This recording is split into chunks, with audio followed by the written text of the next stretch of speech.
Hola, ¿qué tal? Bienvenidos a esta sección de la noticia en la que analizamos determinadas cuestiones de actualidad que vamos viendo publicadas en los medios de comunicación y que guardan relación con el temario que estáis estudiando en vuestras oposiciones o en vuestros temarios en general.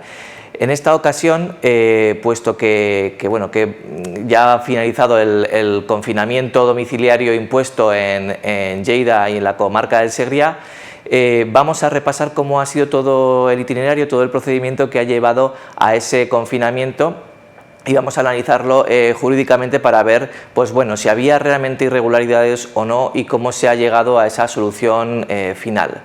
Vemos en la noticia, el Gobierno ordena por decreto ley el confinamiento domiciliario de Lleida. Esto es una situación que surgió, ya sabemos, por los rebrotes que hubo de coronavirus en esta zona de Cataluña, y el Gobierno de la Generalitat, el Gobierno autonómico, decidió llegar a estas medidas, adoptar estas medidas en consonancia con lo que se había recomendado por el Gobierno de la Nación. Vemos el titular del día 13 de julio, que el Ejecutivo catalán aprobará una resolución para hacer un confinamiento más restrictivo para así frenar ese rebrote. Pero claro, vamos a ver cómo se llegó a esta situación, porque esta no fue la primera solución que se planteó. Inicialmente, el Gobierno de la Generalitat de Cataluña aprobó un decreto, no un decreto ley, un decreto sin más. Este decreto fue aprobado el día 12 de julio, en el que se confinaba la ciudad de Lleida y 7 municipios del Segrià. Esa misma noche, esa misma madrugada, ya entrando al día siguiente, la madrugada del 13 de julio, el juzgado de instrucción número 1 de Lleida, en sus funciones de guardia, recibió la denuncia y inmediatamente anuló la orden, ese decreto del Gobierno, por entender que era desproporcionada y porque contenía medidas que debían ser adoptadas por el Congreso de los Diputados para mayor garantía. Entraba en competencias que no eran de la Generalitat.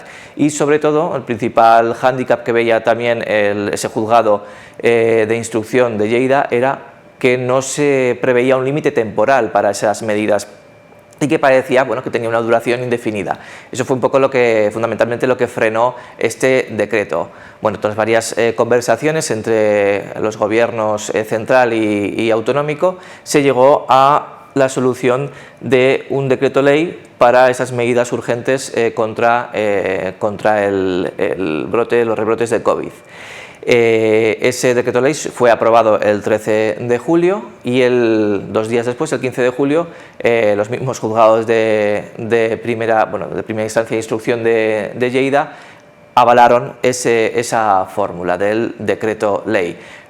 También, obviamente, en este caso ya el decreto ley ya contenía un límite temporal por 15 días máximo, y eso vio el juzgado que la Generalitat podía adoptar esa medida de manera excepcional y urgente. Y de hecho, como vemos, el Gobierno también avaló esa medida e incluso dijo que no iba a plantear ningún recurso ante el Tribunal Constitucional por esa cuestión.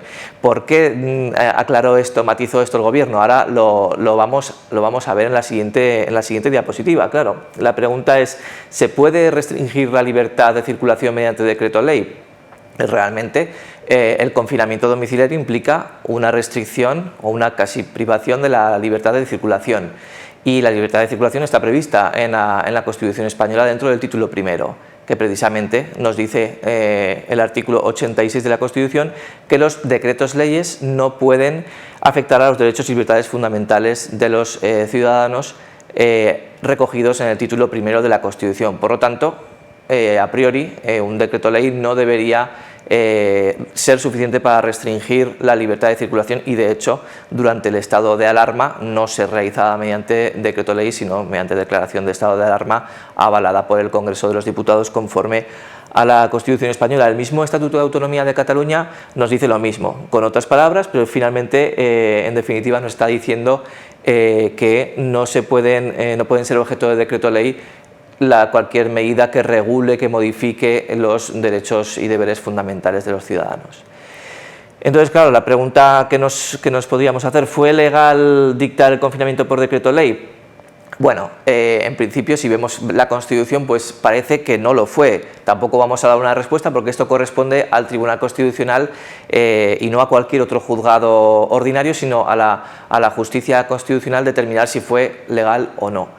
Desde luego, algunos fiscales afirmaban que no era 100% conforme a la Constitución, que se podía recurrir, pero claro, ¿quién puede recurrir? ¿Quién está legitimado para recurrir este tipo de resoluciones de decretos leyes emanados de un gobierno autonómico? Lo vemos en pantalla: el presidente del gobierno, el defensor del pueblo, o bien 50 diputados o bien 50 senadores.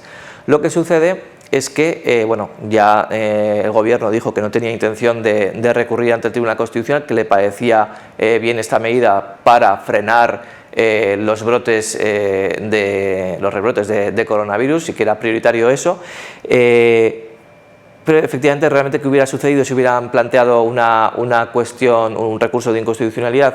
Bueno, realmente no se hubiera podido suspender, si lo hubiera planteado, por ejemplo, 50 diputados o 50 senadores, no se hubiera suspendido inmediatamente la aplicación de ese confinamiento domiciliario. Entonces no hubiera surtido el efecto que a lo mejor hubieran querido esas personas que lo hubieran planteado. Solo si lo plantea el gobierno a través del presidente del gobierno, sí que se puede suspender el curso y la aplicación de ese decreto ley de la Generalitat de Cataluña, pero no fue el caso. Ya dijo el presidente del gobierno que le parecía correcta la fórmula y, en ese sentido, por eso fue posible ese confinamiento durante 2 semanas de la zona de Lleida y de la comarca del Segrià. Cada uno que saque sus conclusiones. Esto, como veis, toca directamente a lo que es la parte de derecho constitucional y de organización territorial del Estado, el reparto de competencias, derechos fundamentales y el funcionamiento de los recursos del Tribunal Constitucional. Realmente aquí se ve una aplicación práctica de todo lo que estudiéis en estos temas de la oposición. Sin más,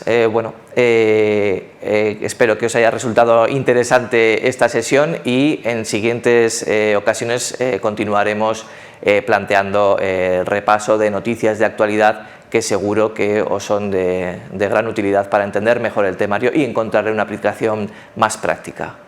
Hasta la próxima.